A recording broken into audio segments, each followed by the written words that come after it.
Hello champions. First of all समस्त welcome आज class को। ले तुम समस्त ऑलरेडी वेब फॉर्म पकई देछ। सर हमर एग्जाम के दिन रहला फर्स्ट हम कहंत प्लीज सुनो। तुम समस्त जानिछ एग्जाम तमर पिले हबो केबे ना दैट इज 9 जनवरी रे हबो 9 जनवरी। पिले 9 जनवरी रे हबो। आज तकला 15 तारिख त माने आम पाखरे ए मासर मैक्सिमम टू मैक्सिमम 15 दिन सेपटे मैक्सिमम 8 दिन माने टोटाल 22 रु 23 दिन आम पाखरे टाइम रहला। तो 23 दिन रे आमे केमिति वेब भी क्रैक करिया सेटा आम पई इंपोर्टेंट। प्लीज सुनो तमे यही माने टेंशन होने सीरियस हो टेंशन होने कबार सेंस कोन ना सर किछि पिला अछन से मेसेज करछन सर एति दिनला कोन पढि के सुनो कोन पढिबो सुनो तुमरा बारंबार कहली तमे मते तमर एई 23 दिन तमे मते मते टाइम दे दियो।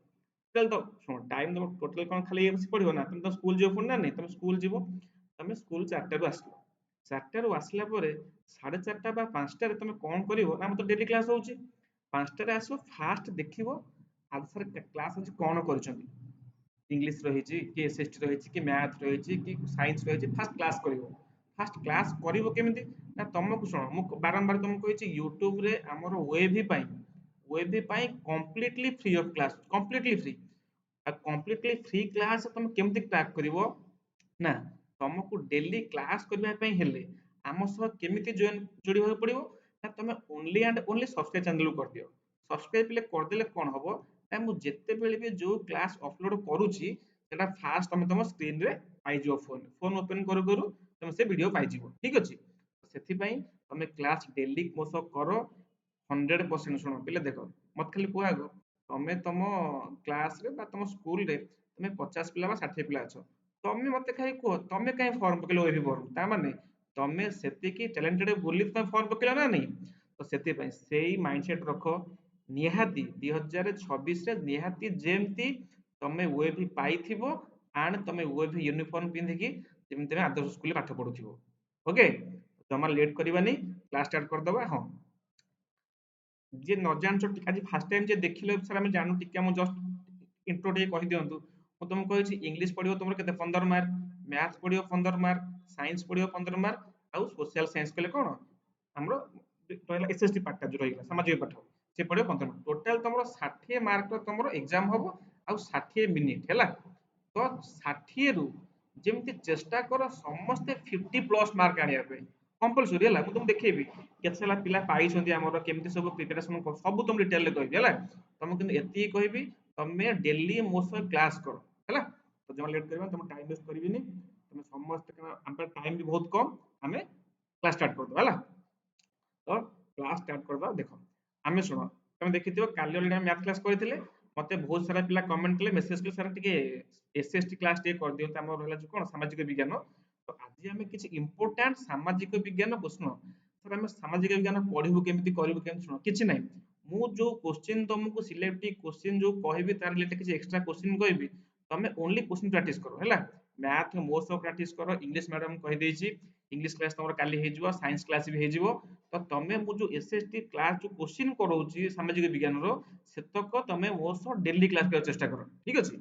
तो ठीक है सेशन स्टार्ट करिया पूर्व समस्त को कहि देबी सेशन फर्स्ट समस्त गोटे लाइक कर दिया अरे हां कि ना सेशन को सब लाइक कर दियो ताकि जी आज फर्स्ट टाइम क्लास देखिलो फर्स्ट टाइम देखिलो आज क्लास जॉइन कलो देखिलो चैनल गोटे सब्सक्राइब कर दियो राइट ओके हो लेट कर क्लास स्टार्ट कर दो देखो फर्स्ट क्वेश्चन देला सुनो ले देखो जो क्वेश्चन करेबे ना सिलेक्टिव इंपोर्टेंट क्वेश्चन एग्जाम रे आसला वाला क्वेश्चन सेमती नाही जे हां सर आपण नै आसले आडसो क्वेश्चन जाम ता करे देले सेडा को नो पाठ पढिबा क्रैक करिबा हमें वेब रे जेमती एडमिशन पाइबा सेटा हमर मोटिव हैला चल देखो फर्स्ट क्वेश्चन देछि कोन ना केउ जीव अनेक किलोमीटर दूरतार तार पत्नी को चिन्हि पारे माने से गोटे पुरुष माने प्रजातिर हेइथिबो एवं से तार वाइफ बा पत्नी को जानि परिबो से किए ना मशा ना टसर पोक ना प्रजापति ना बुढ़िया आंसर कि दैट इज मशा बा मस्किटो हैला ले सुनो समस्त को क्वेश्चन पेपर सेम तुम इंग्लिश मीडियम सीबीएसई पिला हुओ बा तुम ओडिया मीडियम पिला हो समस्त को क्वेश्चन सेम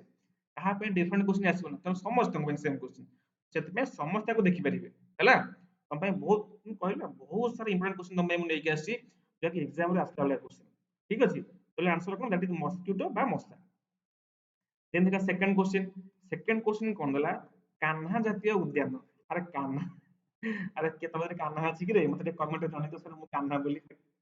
ହେଲା, କାହ୍ନା ଜାତୀୟ ଉଦ୍ୟାନ କେଉଁ ରାଜ୍ୟରେ ଅବସ୍ଥିତ? ମଧ୍ୟପ୍ରଦେଶ ନା ବିହାର ନା ଗୁଜରାଟ ନା ଓଡିଶା? ସେଟା କୋଉଠି ଅଛି? ଦ୍ୟାଟ ଇଜ ମଧ୍ୟପ୍ରଦେଶ, ଏମପି ରେ ଅଛି। ହେଲା, ଇଣ୍ଡିଆର ମଧ୍ୟପ୍ରଦେଶରେ କାହ୍ନା ଜାତୀୟ ଉଦ୍ୟାନ ଅଛି। କ୍ଲିୟର? ଆରେ ମନେ ଅଛି ନା ମନେ ହଉନି? ମୁଁ କହିଲି ବା କୋଶ୍ଚିନ୍ ତମର ପୁରା ଏଇଠି ମନେ ରଖେଇଦେବି ପୁରା। ନେକ୍ସଟ ଦେଖ, ନେକ୍ସଟ କୋଶ୍ଚିନ୍। ନେକ୍ସଟ କୋଶ୍ଚିନ୍ ଦେଲା ପ୍ରଥମ ଭାରତୀୟ ନାରୀ ଯିଏକି ମାନେ ସେ ଗୋଟେ ଫିମେଲ ହେଇଥିବେ ନାରୀ, ଯିଏକି ଏଭରେଷ୍ଟ ଶୃଙ୍ଗରେ ପହଞ୍ଚିଥିଲେ। ଆମେ ଜାଣିଛେ ଏଭରେଷ୍ଟ ଟା କଣ, ଆମ ୱାର୍ଲଡ ର ସବୁଠାରୁ ଉଚ୍ଚତମ ଶୃଙ୍ଗ। ସେ ଏଭରେଷ୍ଟ ରେ ଫାର୍ଷ୍ଟ ଯାଇ କିଏ ଯାଇକି ପହଞ୍ଚିଥିଲେ? କଳ୍ପନା ଚାୱଲା ନା ବଚେନ୍ଦ୍ରୀ ପାଲ ନା ସଙ୍ଗୀତା ଅରୋରା ନା କଳ୍ପନା ମଲ୍ଲିକ? ହେଲେ ସେ କିଏ? ଦ୍ୟାଟ ଇଜ ବଚେନ୍ଦ୍ରୀ ପାଲ। ସେ ମାଉଣ୍ଟେନ ଚଢିଥିଲେ, ମାଉଣ୍ଟେନ ଚଢିଥିଲେ। ମତେ ଜଷ୍ଟ ଏଠି ଖାଲି ଟିକେ କମେଣ୍ଟ ସେକ୍ସନ ରେ କହିଦବ ସାର୍ କଳ୍ପନା ଚାୱଲା ଯିଏ ସେ କିଏ, ସେ କିଏ, ସେ କଣ କରିଥିଲେ? ମତେ ସମସ୍ତେ ଟିକେ ଜଣେଇଦବ କମେଣ୍ଟ ରେ ସାର୍ କଳ୍ପନା ଚାୱଲା କଣ, ସେ ଆମ ଇଣ୍ଡିଆର ବା ୱାର୍ଲଡ ର ସେ କଣ ସେ କାମଟା କରିଥିଲେ ବା ସେ କିଏ, ସେ କାହିଁକି ଫେମସ ବୋଲି? ଏଠି ପିଲା ଆନ୍ସର କି ଏଭରେଷ୍ଟ ର ଚଢିଥିଲେ କିଏ? ଦ୍ୟାଟ ଇଜ ବଚେନ୍ଦ୍ରୀ ପାଲ। ମତେ ସମସ୍ତେ ଜଣେଇବ କମେଣ୍ଟ ରେ, ହେଲା। ଆଉ ସତ କୁହ ଭଲ ଅଛି ନା ଭଲ ଲାଗୁନି? ଟେନସନ ଅଛି କି? ନର୍ଭସ ହବାର ନାହିଁ। ଶୁଣ, ତ ବାରମ୍ବାର କହିଲି ବା ପାଠ ପଢିଲା ବେଳେ ତମେ ନର୍ଭସ ହବନି, ଡରିଯିବନି। ସାର୍ ଆମର ତ ରହିଲା 8 ତାରିଖ 9 ତାରିଖ ଏକ୍ସାମ, ଆମେ କଣ ପଢିବୁ? ଆରେ ନର୍ଭସ ହବାର ନାହିଁ। ତମକୁ କହିଲି ବା ଯେତିକି ଦିନ ତମ ପାଖରେ ଟାଇମ ଅଛି, ଯୋଉ 20 ରୁ 25 ଦିନ ତମ ପାଖରେ ଟାଇମ ଅଛି, ସଫିସିଏଣ୍ଟ ଟାଇମ ତମେ ଓନ୍ଲି ମୋ ସହ କ୍ଲାସ କର। ଯାହା ତମକୁ ଦଉଛି ହୋମୱାର୍କ ପ୍ରାକ୍ଟିସ ପାଇଁ ତମକୁ ଦଉଛି ତ ପ୍ରାକ୍ଟିସ କର, ଏତିକି କର। କିଛି ନାହିଁ, ତମେ କହିଲ ତମେ ଯୋଉ ପାଠ ପଢୁଛ 5th କ୍ଲାସ ରେ ପଢୁଛ ତମେ ବର୍ତ୍ତମାନ, ସେଇ ଟପିକ ହିଁ କୋଶ୍ଚିନ୍ ଆସିବ। କାହିଁକି ଗୋଟେ ଏକ୍ସଟ୍ରା ଗୋଟେ ଦେଇଦବ ନା। ସେଥିପାଇଁ ତମେ ଡେଲି କ୍ଲାସ କର। କ୍ଲାସ କରିବାର କେମିତି ତାର ଫର୍ମାଟ ଟା ପାଟର୍ନ କଣ ରହିବ ନା କିଛି ନାହିଁ। ମୋ ପୁଣି ଆଉଥରେ କହୁଛି, କମ୍ପ୍ଲିଟଲି ଫ୍ରି କ୍ଲାସ ମୁଁ କରୁଛି। ମୁଁ କୌଣସି କାହାଠୁ ଟଙ୍କାଟା ନବାର ନାହିଁ, କିଛି ପେଡ୍ କ୍ଲାସ କିଛି ନବାର ନାହିଁ। କମ୍ପ୍ଲିଟଲି ୟୁଟ୍ୟୁବରେ କମ୍ପ୍ଲିଟଲି ମୁଁ ଫ୍ରି କ୍ଲାସ କରଉଛି। ସବୁ କ୍ଲାସ ଇଂଲିଶ, ଏସଏସଟି, ଆମର ମ୍ୟାଥ, ସାଇନ୍ସ ସବୁ କମ୍ପ୍ଲିଟଲି ଫ୍ରି। ତମକୁ ଫ୍ରି କ୍ଲାସ କରିବାକୁ ହେଲେ କିଛି ନାହିଁ, ସିମ୍ପଲ ଖାଲି ଚ୍ୟାନେଲ ଖାଲି ସବସ୍କ୍ରାଇବ କରିଦେଲେ ରିଜିନ ତମର କଣ ହବ ନା ତମେ କମ୍ପ୍ଲିଟଲି ଫ୍ରି କ୍ଲାସ ତମେ ପାଇପାରିବ ୟୁଟ୍ୟୁବ ରେ। ଠିକ ଅଛି, ଏତିକି କଥା, ଆଉ କିଛି ନାହିଁ। ଆଚ୍ଛା, ଦେନ୍ ଦେଖ ନେକ୍ସଟ। ନେକ୍ସଟ ଦେଖିବା କଣ ନା ନେହେରୁ ପର୍ବତାରୋହଣ ସଂସ୍ଥା କେଉଁ ରାଜ୍ୟରେ ଅବସ୍ଥିତ? ଉତ୍ତରପ୍ରଦେଶ ନା ବିହାର ନା ସିକିମ ନା ଉତ୍ତରାଖଣ୍ଡ? ହେଲେ ଯୋଉ ନେହେରୁ ପର୍ବତାରୋହଣ ଟା କୋଉଠି ଅଛି? ଦ୍ୟାଟ ଇଜ ଉତ୍ତରାଖଣ୍ଡ ରାଜ୍ୟରେ, ଉତ୍ତରାଖଣ୍ଡରେ। କ୍ଲିୟର? ଆରେ ବୁଝିହଉଛି ନା ବୁଝିହଉନି? ଓକେ, ଦେନ୍ ଦେଖିବା। ଏଠି ଦେଖ, ଭାରତର ସର୍ବୋଚ୍ଚ ପର୍ବତ ଶୃଙ୍ଗର ନାମ। ଏଠି ବହୁତ ପିଲା ସଡନ ମିଷ୍ଟେକ କରନ୍ତି, ମାରନ୍ତି ଏଭରେଷ୍ଟ। ହେଲେ ଏଭରେଷ୍ଟ ଟା ଭାରତର ନୁହେଁ, ଭାରତର ନୁହେଁ। ଭାରତର ବା ଇଣ୍ଡିଆର ସବୁଠାରୁ ଉଚ୍ଚତମ ବା ସର୍ବୋଚ୍ଚ ପର୍ବତ ଶୃଙ୍ଗ କିଏ? ସେ ହଉଛି କାଞ୍ଚନଜଙ୍ଗା। ହେଲା, ତ ଏଠି ଆନ୍ସର ହଉଛି ଅପସନ ବି। ଯଦି ଏଠି ଭାରତ ନ ଦେଇକି ଦେଇଥାନ୍ତା ପୃଥିବୀର, ହେଲେ ପୃଥିବୀର ହଉଛି ସବୁଠାରୁ ବଡ ଏଭରେଷ୍ଟ, ପୃଥିବୀର। କିନ୍ତୁ ଭାରତର ଯଦି ପଚରା ହେଲା, ଆମ ଇଣ୍ଡିଆ ଦେଶ ଭାରତର ସବୁଠାରୁ ଉଚ୍ଚତମ ପର୍ବତ ଶୃଙ୍ଗ ନାମ କଣ? That is Kanchenjunga. ତ ଡାଉଟ ରହିବନି। ଏଭରେଷ୍ଟ ହଉଛି କଣ ନା ୱାର୍ଲଡର, ୱାର୍ଲଡ ବା ପୃଥିବୀର, କିନ୍ତୁ କାଞ୍ଚନଜଙ୍ଗା ଟା ଆମ ଇଣ୍ଡିଆର ବା ଭାରତର। ମନେ ରହିବ, କୋଶ୍ଚିନ୍ ଭେରି ଇମ୍ପୋର୍ଟାଣ୍ଟ କୋଶ୍ଚିନ୍, ହେଲା। କ୍ଲିୟର? ୟେସ୍। ଦେନ୍ ଦେଖିବା, ନେକ୍ସଟ କୋଶ୍ଚିନ୍। ବର୍ତ୍ତମାନ ଓଡିଶାର ଜିଲ୍ଲା ସଂଖ୍ୟା କେତେ? କିଏ କହିବ ସାର୍ 28ଟା, କିଏ କହିବ 29ଟା, କିଏ କହିବ 32ଟା। ନାଇଁ, ଆମର ଏବେ ବର୍ତ୍ତମାନ ଓଡିଶାରେ ଟୋଟାଲି 30ଟା ଜିଲ୍ଲା ଅଛି। ଫାର୍ଷ୍ଟ ହଁ, ଆଉ ଗୋଟେ କୋଶ୍ଚିନ୍ ମୁଁ ଖାଲି ଜଷ୍ଟ କହିଦେବି, ମତେ ଖାଲି ଟିକେ କମେଣ୍ଟରେ ଜଣେଇ ଦିଅ ଆମ ଭାରତରେ, ଭାରତରେ କେତେଟା ରାଜ୍ୟ ବର୍ତ୍ତମାନ, ବର୍ତ୍ତମାନ ରିସେଣ୍ଟ 2025 କୁ କେତେଟା ରାଜ୍ୟ ଅଛି ବା ଷ୍ଟେଟ ଅଛି? ମତେ ଖାଲି ଯେମିତି ଲେଖିଦବ କମେଣ୍ଟରେ ସାର୍ ଷ୍ଟେଟ, ଏମିତି ଲେଖିଦବ ଷ୍ଟେଟ, ହାଇପେନ୍ ଦେଇଦବ 10ଟା କି 15ଟା କି 20ଟା କି 30ଟା କି 40ଟା, ମତେ ଲେଖିଦବ ଟିକେ କମେଣ୍ଟ ସେକ୍ସନରେ, ହେଲା। yes or no? କ୍ଲାସ ଭଲ ଅଛି ନା ଭଲ ଲାଗୁନି? ସତ କୁହ, yes or no? ଯାହାକୁ କ୍ଲାସ ଭଲ ଲାଗୁଛି ଖାଲି କମେଣ୍ଟରେ ଖାଲି ୟେସ୍ ଲେଖିଦେ, ୟେସ୍। ମୁଁ ଜାଣିଯିବି ତ ହଁ ତମ କ୍ଲାସ ଭିତରେ ଭଲ ଲାଗୁଛି ବୋଲି। ଠିକ ଅଛି, ଓକେ। ଦେନ୍ ଦେଖିବା ନେକ୍ସଟ। ନେକ୍ସଟ କ୍ୱେଶ୍ଚନ ଦେଲା, ନିମ୍ନଲିଖିତ ଖେଳ ମାନଙ୍କ ମଧ୍ୟରୁ କେଉଁ ଖେଳରେ ଦିଲ୍ଲୀପ ତିର୍କି? ମତେ ଫାର୍ଷ୍ଟ କହିଲେ ଯୋଉ ଦିଲ୍ଲୀପ ତିର୍କି ସେ କୋଉଠାର ଲୋକ?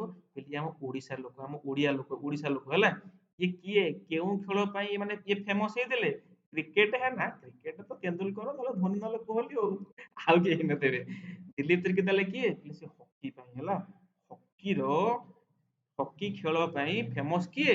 ଦ୍ୟାଟ ଇଜ ଦିଲ୍ଲୀପ ତିର୍କି, ଇଏ ଆମ ଓଡିଶାର। ହେଲା, ଆଚ୍ଛା ଯଦି ପଚାର ହବ କ୍ରିକେଟ ଖେଳ ପାଇଁ, ସମସ୍ତେ ଗୋଟାଏ ଆନ୍ସର ଦେବ। କିଏ କହିବ ବିରାଟ କୋହଲି, କିଏ କହିବ ତେନ୍ଦୁଲକର, କିଏ କହିବ କଣ ଆମର ସଚିନ, ଆମର ଧୋନି। ହେଲା, ଆମର ଆରସିବି। ହେଲା, ଆମର ଆରସିବି, ମୋର ଆରସିବି। ଛାଡ଼ ଠିକ ଅଛି। ଫୁଟବଲ ତ ଜାଣିଥିବ ମେସି ଆଉ ମେସି ନା ରୋନାଲ୍ଡୋ ଆଉ ଛାଡି ଦିଅ। ଏତେ କଥା ଆମେ ଜାଣିବାର ନାହିଁ। ଜାଣିବାର ଅଛି ଠିକ କଥା ନା, କାହିଁକି ନା ତମେ ଏବେ ଦେଖିଥିବ କାଲିର ପରଦିନ ନ୍ୟୁଜ ଦେଖିଥିବ ଆମର ଯୋଉ ଫୁଟବଲର ଯୋଉ ମେସି ଯୋଉ ସେ ଇଣ୍ଡିଆ ଆସିଥିଲା, ଆମର ଆସିଥିଲା ଯୋଉ କୋଉଠି କହିଲ ୱେଷ୍ଟ ବେଙ୍ଗଲ ଆସିଥିଲା। ଶୁଣିଛ ନା ଶୁଣିନ? ଜାଣିବା ଦରକାର। ଶୁଣ, ଚିନ୍ତା କରୁନ ଖେଳ ଉପରେ ବି କିଛି ତମକୁ କୋଶ୍ଚିନ୍ ଗୋଟେ ଦେଇଦେଇଛି ଦିଲ୍ଲୀପ ତିର୍କି କାହା ରିଲେଟେଡ୍ ହକି ପାଇଁ ଏସବୁ ନୁହଁ। ସେଥିପାଇଁ କିଛି ଏକ୍ସଟ୍ରା ଟିକେ ଜାଣ। ସେଥିପାଇଁ ତମକୁ କହୁଛି ମୋ ସହିତ ତମେ ଡେଲି କ୍ଲାସ କର। ମୁଁ ତମକୁ ଗୋଟେ କୋଶ୍ଚିନ୍ କରେଇବା ସହ ତା ସହ ତମକୁ ବହୁତ ଏକ୍ସଟ୍ରା କଥା ମୁଁ ତମକୁ କହିବି, ସେଟା ତମକୁ ବହୁତ ହେଲ୍ପଫୁଲ ହେବ ଏକ୍ସାମରେ। ଠିକ ଅଛି? ତ ସେଇଟା ତମ ପାଇଁ ବହୁତ ଇମ୍ପୋର୍ଟାଣ୍ଟ। ଆଚ୍ଛା ଏବେ ଦେଖ, ବୁଝିଲା କଣ କଳା pagoda black pagoda. Black pagoda ପିଲେ କାହାକୁ କହୁଛେ? ବୋଲେ ସୂର୍ଯ୍ୟ ମନ୍ଦିରକୁ, ସୂର୍ଯ୍ୟ ମନ୍ଦିରକୁ। ହେଲେ ଏମିତିଆ ଆଉ ଗୋଟେ କୋଶ୍ଚିନ୍ ଅଛି ଧଳା ପାଗୋଡା। ଧଳା ପାଗୋଡା ବା ଯାହାକୁ ଆମେ କହୁଛେ କଣ ହ୍ୱାଇଟ ପାଗୋଡା ହେଲା। ଧଳା ପାଗୋଡା ପିଲେ କାହାକୁ କୁହନ୍ତି କହିଲ? ହ୍ୱାଇଟ ପାଗୋଡା ପୁରୀ ଶ୍ରୀମନ୍ଦିରକୁ, ପୁରୀ ପୁରୀ ଶ୍ରୀମନ୍ଦିର ପୁରୀ ହେଲା। ପୁରୀ ଶ୍ରୀମନ୍ଦିରକୁ କୁହନ୍ତି କଣ? ଧଳା ପାଗୋଡା ବା ହ୍ୱାଇଟ ପାଗୋଡା। କଳା ପାଗୋଡା ହଉଛି ସୂର୍ଯ୍ୟ ମନ୍ଦିର, କୋଣାର୍କ ସୂର୍ଯ୍ୟ ମନ୍ଦିର। ଆଉ ଧଳା ପାଗୋଡା ହଉଛି ପୁରୀ ଶ୍ରୀମନ୍ଦିର। ଆରେ ମନେ ରହିବ ନା ମନେ ରହିବନି? ହେଲା ଏଇ ଯୋଉ ଲେଖା ଜଗନ୍ନାଥ ମନ୍ଦିର ଇଏ ହଉଛି କଣ ହ୍ୱାଇଟ ପାଗୋଡା। ବ୍ଲାକ୍ ପାଗୋଡା ହଉଛି ସୂର୍ଯ୍ୟ ମନ୍ଦିର। ଏ କୋଶ୍ଚିନ୍ ପିଲେ ବହୁତ ଥର ରିପିଟ ହେଇଛି, କୋଶ୍ଚିନ୍ ବହୁତ ଥର। ଏଥରକ ଆସିବାର ଚାନ୍ସ ବହୁତ ଅଛି। ଠିକ ଅଛି? ନେକ୍ସଟ କୋଶ୍ଚିନ୍ ଦେଖ, ସବୁଠାରୁ ଅଧିକ ଲବଣାକ୍ତ ମାନେ ଲୁଣ କୋଉ ସମୁଦ୍ରରେ ଅଧିକ ଲୁଣ, ସେ ସମୁଦ୍ରର ନାଁ କଣ? ଭୂମଧ୍ୟ ସାଗର, ନା କାସ୍ପିଆନ ସାଗର, ନା ଆରବ ସାଗର, ହେଲେ ଆନ୍ସର ହଉଛି କଣ ମୃତ ସାଗର ବା ଯାହାକୁ ଆମେ କହୁଛେ କଣ ଡେଡ ସି। କଣ କହୁଛେ? ଡେଡ ସି ହେଲା। ଡେଡ ସି ବା ମୃତ ସାଗର ଯୋଉ ଅଛି ସମୁଦ୍ର, ସେଥିରେ କଣ ହାଏଷ୍ଟ ଲୁଣ। ଆକ୍ଚୁଆଲି ସବୁ ସମୁଦ୍ରରେ କଣ ଏତେ ଲୁଣ ଅଛି କି? କିନ୍ତୁ ମୃତ ସାଗର ସେଠି କଣ ଏତେ ମାତ୍ରାରେ ଲୁଣ, ବା ଚିନ୍ତା କର ସେ ଯୋଉ ସମୁଦ୍ରରେ ଯଦି ତମେ ନର୍ମାଲ ତାର ଯାଇକି ଚାହିଁବ ପହଁରିବାକୁ, ଟୋଟାଲି ମାନେ ଚିନ୍ତା କର ସେ ଯୋଉ ସମୁଦ୍ରରେ କଣ ଏତେ ମାତ୍ରାର ଡେନ୍ସିଟି ହାଇ, ମାନେ ଲୁଣର ଡେନ୍ସିଟି ଏତେ ହାଇ ସେଠି, ସେଠି ତମେ ଯାହା ପକାଅ ସେ ସମୁଦ୍ରରେ ସବୁ ଫ୍ଲୋଟ করে ଭାସିବ ସବୁ। ସେଥିପାଇଁ ତାକୁ କୁହନ୍ତି କଣ ମୃତ ସାଗର। ସେଠି ସବୁ ଭାସିବ ସେଠି ହେଲା। କାହିଁକି?